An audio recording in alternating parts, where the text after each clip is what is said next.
แบบแปลกๆกินแล้วก็แบบย่านใต้เดียวนั่นแหละย่านใต้เดียวนั่นแหละ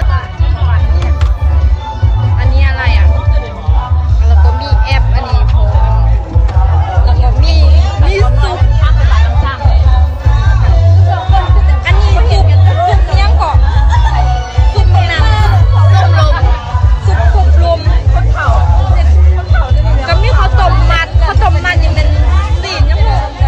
มีจานแบบแปลก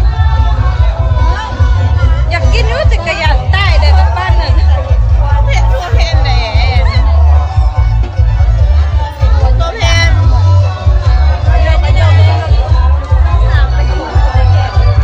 จับเมนโบเมนฮูเม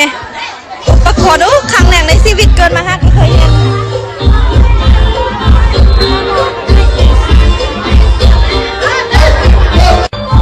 อันนี้เห็ดเพื่อยังกับโบหูเราอันนี้เป็นซุปให้นุ่งเหรอเนี่ยนางอันนี้พันมาแต่ใส่อีกวันนี้โอ้สมาเมาเนี่ยนี่บัวแห้งไปบ่นางไปกินว่ายันตายคนไทยดำมันสิบ่ตายเบิดแล้วบ่ซะโอ้เว้าอย่างนั้นแหละผู้คนเดียวระวังความคิดอยู่ห่วมมิตรและระวังวาจาเพิ่นว่าจะเว้าไปอยู่เว้าลิ้นๆหัวน้ำมูน้ำคูเว้ามันก็บ่ได้ควรเว้าแล้วแต่ตายได้คำว่าเป็นมาตายนี่มันแห้งได้เจ้าบ่ได้ถ่ายดอกแต่ว่าผู้อื่นลักถ่ายเจ้าเขาเอามาลงเจ้าก็ว่าคือจังซี่นี่แหละนี่คนกระทบตามมาเขาด่าเพิ่นเบิดบ้านเบิดเมืองคนงามก็เลยกลายเป็นคนขี้ร้ายไปเลยบัดนี้เบิดเลยความงามจากไทยสารบัดนี้ฟังเสียงปากไทยเวียงจันทน์ก็บ่แม่นไทยมุงหลวงก็บ่แม่นไทยสำเนือก็บ่แม่นจะเป็นไทยใส่พวกเจ้าฟังซอยค่อยได้ดูมันไทยบ้านใดไทยชนเผ่าใดวะนี่จะมาดัดจริตแท้เนาะตายถ้ากับคนไทยดำกินก็ตายเบิดละติซะโอ้หนักหล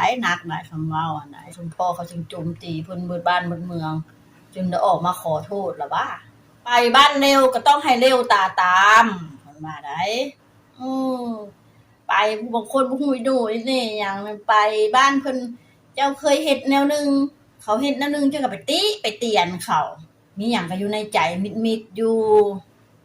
ฮิตคองประเพณีของเขาเจ้า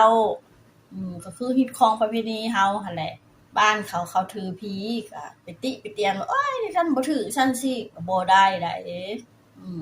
ไปบ้านเร็วก็ต้องได้เร็วตาตามได้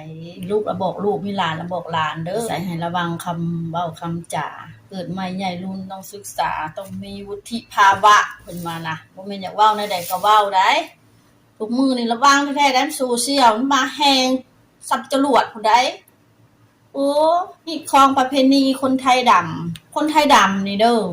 ซาข่อยเคยเห็นนี่เขาเจ้าผิวพรรณงามใดขาวเนียนผิวพรรณเขาเจ้าน่ะแม่นอยู่ชื่อเขาเจ้าชื่ออันชนเผ่าเขาเจ้าไทยดำแต่เขาจะบ่ได้ดำใดผิวพรรณนี่ขาวเนียนคือคนไทยเชียงขวางผู้ทนสำเหนือแหละขาวเนียนอีหลีผิวพรรณน่ะคันบ่ได้สิมาทาครีมบำรุงพอกบำรุงผิวคือได้เฮาเจ้าข่อยนี่บ่ทาหยังก็งามเขาเจ้าหาผิวพรรณงามอีหลีเว้ากับแม่ข่อยตอนน้อยๆเขาว่าไอ้แม่เขาเจ้าชื่อว่าไทยดำมันเขาเจ้าคืองามว่ะเห็นพี่น้องข่อยเอาเมียคนไทยดำเนาะทุกเมียเราน่ะงามผิวพรรณน่ะขาวเนียนผิวพรรณเขาเจ้าน่ะ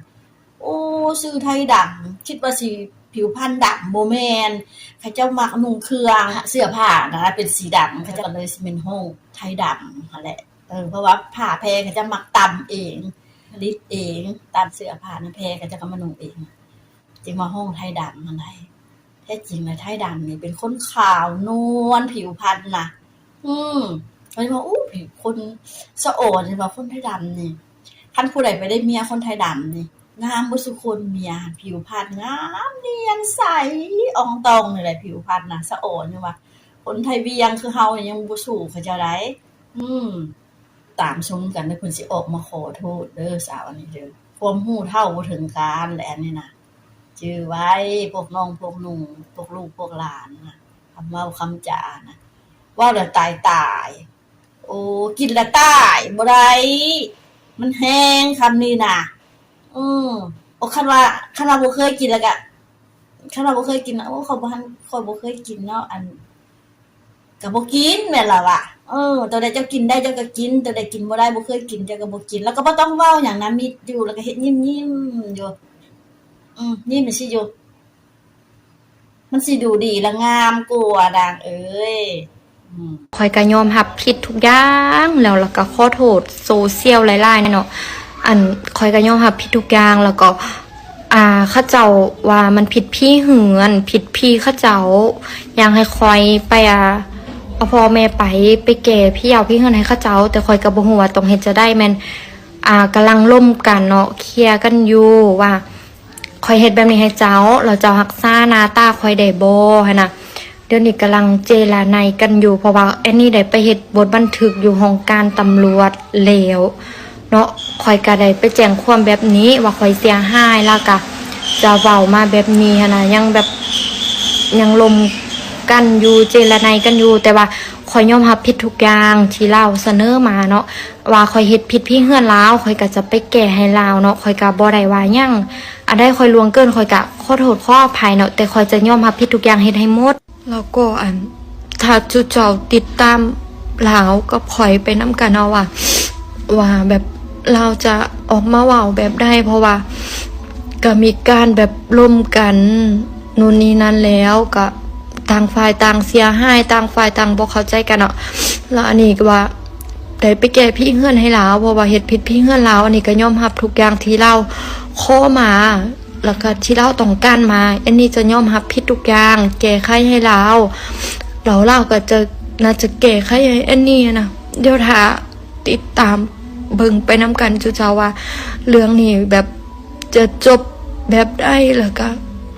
ที่มาที่ไปของอันนี้เด้นะนู่นนี่นั้น